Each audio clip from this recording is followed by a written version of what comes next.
Oke, what's up? Kembali lagi dengan Aleom Daun di sini. Kali ini Aleom Daun akan membagikan kembali alur cerita drama Korea yang terbaru yang berjudul The Wars of Evil. Bersetting di Seoul pada tahun 1990-an, seorang mantan DJ mulai menjual obat baru yang dijuluki Gangnam Crystal di klub-klub malam setelah menguasai organisasi gangster. Karena polisi hanya tahu sedikit tentang asal-usul obat-obatan tersebut untuk menindak organisasi penyelundupan narkoba yang merajalela ini, petugas polisi pedesaan Park Joon-mo ditugaskan untuk menyelinap ke dalam organisasi gangster tersebut. Kemudian mengetahui sang suami dalam misi berbahaya, Yo Eun-jung, yang juga seorang detektif, telah mengajukan diri untuk berpartisipasi dalam misi berbahaya ini dan tampaknya memiliki masa lalu dengan raja narkoba yang keji itu. Park Joon-mo dalam misi terkait narkoba ini tidak hanya dengan sepenuh hati melawan kartel narkoba, tetapi juga bekerja keras untuk melindungi keselamatan istrinya setiap saat. Oke, di episode yang pertama kali ini kita mulai dari makan malam yang diadakan di rumah Eun-jung. Di sana mereka membahas tentang prestasi Eun-jung yang telah naik pangkat di kepolisian tempat ia bekerja, di mana sang suami pangkat kepolisiannya malah berada di bawah sang istri dan tidak naik-naik pangkatnya nih guys. Yang mana perkataan dari keluarga sang istri itu membuat beban pikiran Park Joon-mo dan dia bertekad untuk ikut ujian kenaikan pangkat agar dia bisa membuktikan kepada keluarga sang istri bahwa dia bisa lebih baik.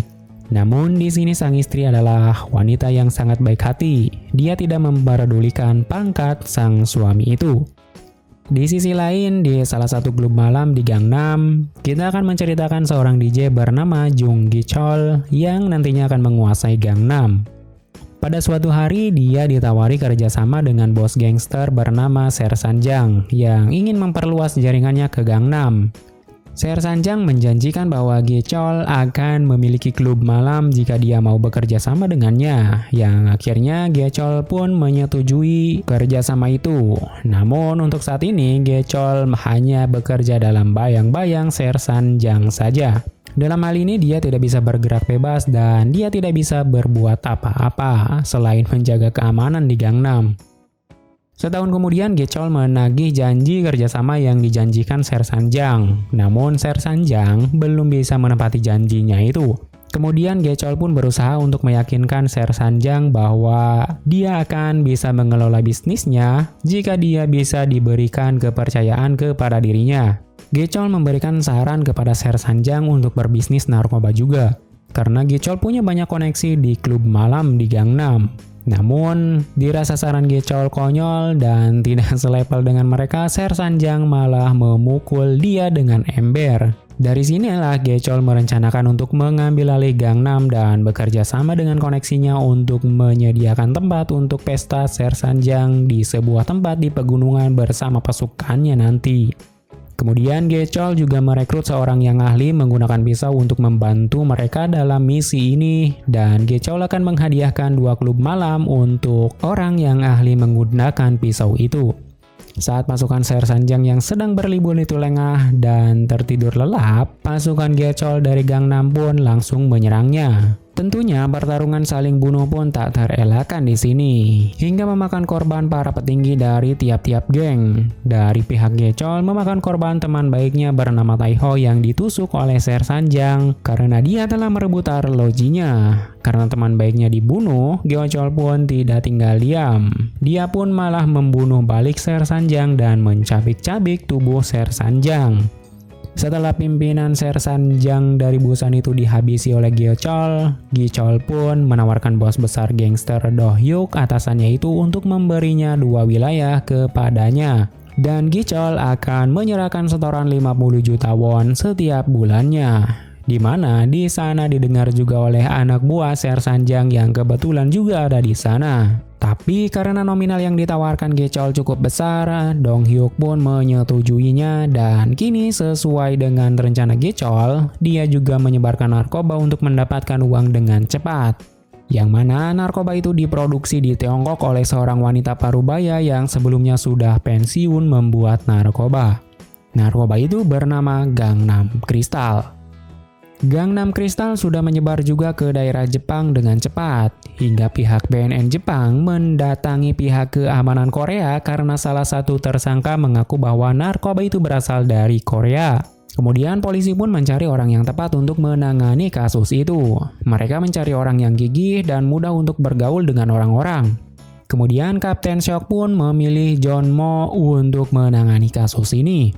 Namun, John Mo menolaknya karena dia ingin sekali naik pangkat dan fokus untuk ujian naik pangkatnya. Namun setelah itu, sekarang dia pun ditawarkan kembali oleh kejaksaan langsung untuk misi ini. Dan itu artinya, dia pun bisa naik pangkat langsung dengan bantuan jaksa jika misinya berhasil.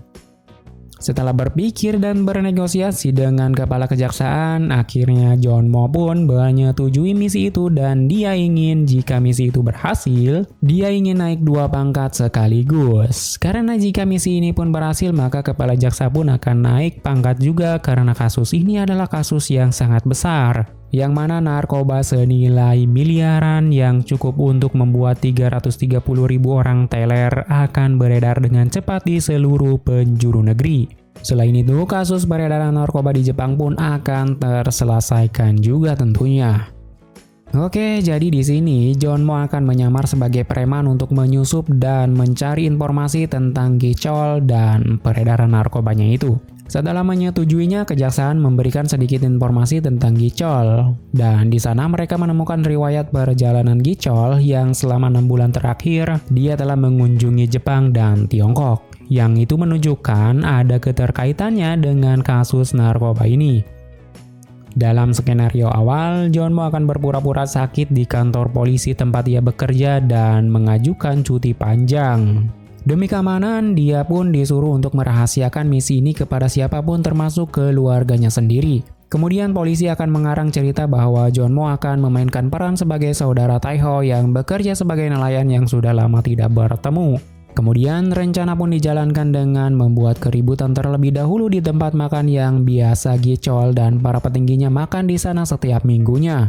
Yang akhirnya John Mo pun berhasil membuat gicol tertarik dengan dirinya karena John Mo terus maksa ingin bertemu dengan gicol. Pada saat pertemuan tiba, gicol pun melihat arloji yang dipakai John Mo mirip dengan arloji yang dipakai dengan Taeho pada saat kematiannya. Hingga gicol pun malah teringat dengan Taeho teman baiknya itu dan membuat episode pertama pun berakhir sampai di sini.